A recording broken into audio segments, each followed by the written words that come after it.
Hello friends, welcome back கேபே ஸ்டோ channel நண்பர்களே. இன்றைக்கி இந்த வீடியோவில் மிக மிக முக்கியமான எச்சரிக்கையான ஒரு ஆன்மீக ஜோதிட தாள்களை தான் இப்போ இந்த வீடியோவில் அதிரடியாக பார்க்க போகிறோம்.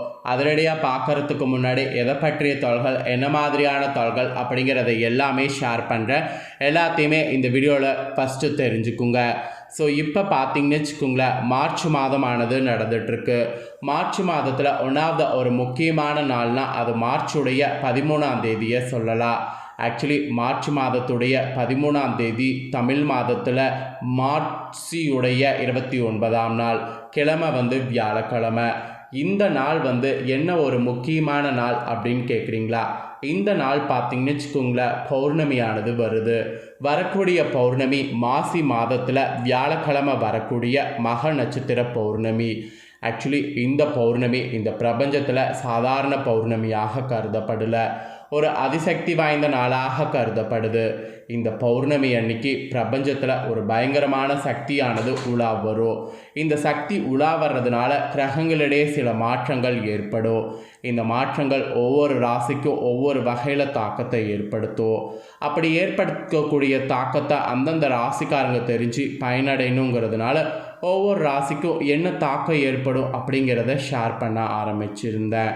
அதில் இது வரைக்கும் மேஷ ராசியிலேருந்து மகர வரி இருக்கக்கூடிய ராசிக்காரங்களுக்கு தனித்தனியாக வீடியோ போட்டிருக்கேன். இந்த வீடியோவில் மகரத்துக்கு அடுத்து இருக்கக்கூடிய கும்ப ராசிக்கு ஷேர் பண்ண போகிறேன். கும்ப ராசியில் பிறந்தவங்களுக்கு இந்த பௌர்ணமியில் என்ன மாதிரியான பலன்கள் நீங்கள் பெறுவீங்களோ அதை தெளிவாக ஜோதிடர்கள் சொன்னதை உங்களுக்கு எக்ஸ்பிளைன் பண்ண போகிறேன். கும்ப ராசியில் பிறந்தவங்க உங்கள் ராசிக்கு என்ன மாதிரியான பலன் கிடைக்கும் அப்படிங்கிறத தெளிவாக இந்த வீடியோவில் தெரிஞ்சுக்குங்க. உங்கள் ராசிக்கு இந்த பௌர்ணமியிலிருந்து அதிர்ஷ்டமாக ஆபத்தா அப்படிங்கிறத புட்டு வைக்கிறேன். எல்லாமே தெளிவாக இந்த வீடியோவில் தெரிஞ்சுக்குங்க. அதுக்கு முன்னாடி மாசி மாத பௌர்ணமி நாளுடைய சிறப்பை ஷேர் பண்ணுறேன்.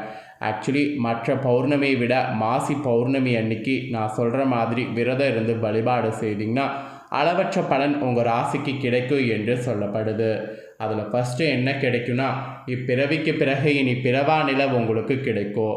அது மட்டும் இல்லாமல் சிவ தீட்சை பெற்ற யோகம் இந்த வழிபாடு பெற்றுத்தரும். இந்த 2 பலன்களை நீங்கள் இந்த பௌர்ணமி விரதம் இருந்தீங்கன்னா உங்கள் ராசிக்கு பெற முடியும் என்று சொல்லப்படுது. ஸோ முதல்ல இந்த பௌர்ணமியுடைய விரதத்துடைய முக்கியத்துவத்தை உங்களுக்கு ஷேர் பண்ணுறேன். ஃபஸ்ட்டு கும்ப ராசிக்காரங்க அதை இந்த வீடியோவில் தெரிஞ்சுக்குங்க. மக நட்சத்திரத்துக்கு அதிபதி நவக்கிரகங்களில் நிழல் கிரகங்கள் ஒன்றாக இருக்கக்கூடிய கேது பகவான் ஆவார். இவர் ஞானத்தையும் மோட்சத்தையும் அதிகம் அருள்பவர். கேது பகவான் ஞானத்தை அளிப்பதோடு மிக பெறக்கூடிய செல்வத்தை அள்ளித்தரக்கூடிய வல்லமை உள்ளவர். இப்படி பல புண்ணிய அம்சங்களை கொண்ட மாசி மாதத்தில் கேதுவின் நட்சத்திரமான மக நட்சத்திரத்தில் சந்திரன் வரக்கூடிய தினம்தான் மாசி பௌர்ணமி. இந்த பௌர்ணமி பூரண சந்திரன் அமையக்கூடிய நாளில் இருக்கிறது ரொம்ப விசேஷம். அதனால் இந்த மாசி மாத பௌர்ணமி பூரண சந்திர பௌர்ணமி என்றும் அழைக்கப்படும். இப்பேற்பட்ட சக்தி வாய்ந்த இந்த மாசி மகா பௌர்ணமி அன்னைக்கு கோவில்களில், அதுவும் சிவன், விஷ்ணு, முருகன் ஆகிய மூவருக்கு சிறப்பு அபிஷேக, ஆராதனை, யாகங்கள், உற்சவங்கள் நடைபெறும். இந்த தினத்தில் மற்ற மாதங்களில் வரக்கூடிய பௌர்ணமி தினங்களில் விரதம் மேற்கொள்வதை போன்றே மாசி மாத பௌர்ணமி தினத்தன்னைக்கும் நீங்கள் விரதம் இருந்தீங்கன்னா உங்கள் ராசிக்கு சிறப்பான பலன் அந்த விரதம் இருக்கிறதுனால பெற்றிட முடியும். அப்புறம் மாசி மாத பௌர்ணமியில் உங்களுக்கு சத்யநாராயண பூஜை வீட்டில் கோவிலில் செய்கிறது ரொம்ப விசேஷம். அது மட்டும் இல்லாமல் மாலை நேரத்தில் சூரியன் அஸ்தமனத்துக்கு பின்னர் அம்மன் கோவில்களில் வழிபாடு செய்திங்கன்னா அதிக நன்மைகள் உங்களுக்கு கிடைக்கும். மாசி மாத பௌர்ணமி அன்னைக்கு திருவண்ணாமலையில் கிரிவலம் செல்லக்கூடிய வாய்ப்பு உங்களுக்கு கிடைச்சதுன்னா அதை மிஸ் பண்ணிடாதீங்க. ஏன்னா அந்த சமயம் வண்டுகள் மொத்தமாக பறக்கக்கூடிய காட்சி பார்க்கக்கூடிய வாய்ப்பு உங்களுக்கு ஏற்பட்டால் உங்களுடைய பல மனித பிறவிகளுடைய கர்மாக்கள் அந்த நொடி பொழுதே தொலைந்ததாக ஐதீகம். அதனால் கண்டிப்பாக அதை மட்டும் மிஸ் பண்ணாமல் கிரிவலம் மேற்கொள்ள ட்ரை பண்ணுங்கள். இப்பிறவிக்கு பிறகு இனி பிறவா நிலை கூட உங்களுக்கு கிடைக்கும். மேலும் அனைத்து துறைகளில் ஈடுபடுறவங்க கூட மாசி பௌர்ணமியில் நீங்கள் கிரிவலத்தில் வழிபட்டிங்கன்னா உங்களோட துறையில் அதிக பலன்களை உங்கள் ராசிக்காரங்க பெற முடியும் என்று சொல்லப்படுது. அப்புறம் கணவனை பிரிந்து வாழ்பவர்கள் கணவருடைய அன்பை பெற்று இனப்பிரியாமல் வாழக்கூடிய அமைப்பு கூட உங்களுக்கு கிரிவலம் வந்தீங்கன்னா உண்டாகும். அதிக அளவு கடன் வாங்கி அதை திருப்பி செலுத்த முடியாமல் திணறவங்க கூட மாசி பௌர்ணமியில் கிரிவலம் சென்று சிவனை வழிபாடு செய்திங்கன்னா உங்களுக்கு விரைவில் பார்த்திங்கன்னு வச்சுக்கோங்களேன் கடன் பிரச்சனை கூட தீரும். ஆக மொத்தம் இந்த மாசி மாதத்தில் வரக்கூடிய பௌர்ணமியில் விரதம் இருந்து அம்பிகை சிவனை துதித்து விளக்கேற்றி வழிபட்டு வந்தீங்கன்னா துன்பங்கள் விலகி ஓடிவிடும், இன்பங்கள் நிலைத்து இருக்கும். இதெல்லாம் உங்களால் எதுவுமே இந்த நாளில் ஃபாலோ பண்ண முடியலனா இந்த நாளில் ஒரே ஒரு சக்கரை பொங்கலை நைவேத்தியமாக வைத்து ஈசனை மட்டும் வழிபாடு செய்தாவே சிறப்பானது. ஏன்னா இது ஒன்று செய்தாவே சிவதீட்சை பெற்ற யோகம் இந்த வழிபாடு பெற்றுத்தரும். அதனால் இது ஒன்று மட்டுமாவது இந்த நாளில் ட்ரை பண்ணுங்கள். இதுதாங்க இந்த பௌர்ணமியுடைய சிறப்பு, நீங்கள் பண்ண வேண்டிய வழிபாடு என்று குறிப்பிடப்பட்டிருக்கு. இப்போ நெக்ஸ்ட்டு இந்த பௌர்ணமியிலேருந்து நீங்கள் பெறக்கூடிய பலன்கள் என்னங்கிறத உங்களுக்கு சொல்ல போகிறேன். நீங்கள் என்ன பலன்கள் நீங்கள் பெற போகிறீங்களோ அதை இப்போ இந்த வீடியோவில் தெளிவாக தெரிஞ்சுக்குங்க. ஸோ இந்த பலன்கள் நீங்கள் பெறுவதற்கேற்ப நடந்துக்கும் போது கண்டிப்பாக பார்த்தீங்கன்னு வச்சுக்கோங்களேன், உங்களுக்கு இழப்புகள் இல்லாமல் தப்பிக்கலாம். ஸோ அதனால் என்ன பலன்கள் நீங்கள் பெற போகிறீங்க அப்படிங்கிறத தெரிஞ்சுக்குங்க. இந்த பௌர்ணமியில் இருந்து பணியிடத்தில் நீங்கள் கடின உழைப்பை மேற்கொள்ளணும் என்று சொல்லப்பட்டிருக்கு. அதற்கான பாராட்டு நீங்கள் நிர்வாகத்திடமிருந்து பெறுவதற்கு காலதாமதமாகும். அதனால் வெயிட் பண்ணுங்கள். அப்போ உங்களோட உத்தியோகத்தில் மாற்றமானது இந்த பௌர்ணமியிலிருந்து இருக்கும். சக ஊழியர்களிடமிருந்து சில ஒத்துழைப்புகள் கிடைக்கலாம்.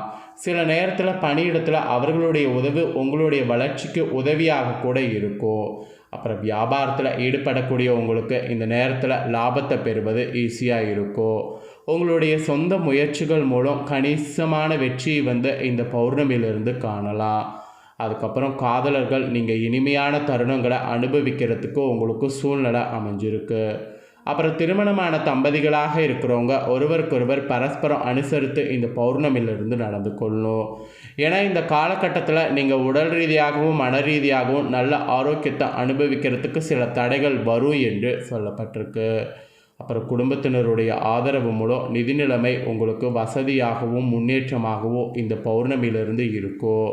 அப்புறம் பள்ளிகள் மற்றும் பல்கலைக்கழகங்களில் பயிலக்கூடிய மாணவர்கள் இந்த கல்வி ஆண்டில் இந்த பௌர்ணமியிலிருந்து நல்ல முடிவுகள் பெற முடியும். அது நீங்கள் பெறுவதற்கு எதிர்பார்த்திங்கன்னா கண்டிப்பாக உங்களுக்கு காரியமானது அனுகூலமாக முடியும். அதே போல் உங்கள் ராசிக்காரங்க காதலர்களாக இருக்கிறவங்க பிணைப்பு சிறப்பாக இருக்கும். இந்த பௌர்ணமியில் ஒருவருக்கொருவர் பரஸ்பரம் உங்களுடைய அன்பை வலுப்படுத்தி கொள்வதற்கு வாய்ப்பு அதிகமாக இருக்குது. திருமணமான தம்பதிகள் நீங்கள் ஒற்றுமையோடு செயல்படுவீங்க. அப்புறம் ஒன்றாக இரவு உணவு சமைப்பது, மாலையில் நடைப்பயிற்சி செய்கிறது, இரவு திரைப்பட காட்சிகள் பார்ப்பது, இந்த மாதிரி மூலம் உங்களுக்கு நிறைய பார்த்தீங்கன்னு வச்சுக்கோங்களேன் கனிவான தொடர்பு, பசுமையான நினைவுகள், பிணைப்பு உருவாக்க இந்த பௌர்ணமியில் வாய்ப்புகள் அதிகம் உங்களுக்கு கிடைக்கும். அப்புறம் மேன்மையான தருணங்களுக்கான பெரிய விவகாரங்கள் இருக்க வேண்டியது கிடையாது. அது சிறிய விஷயங்களில் கூட இருக்கலாம். அப்புறம் நீண்ட நேர வேலைக்கு பிறகு ஒரு அணைப்பு ஏற்படும்.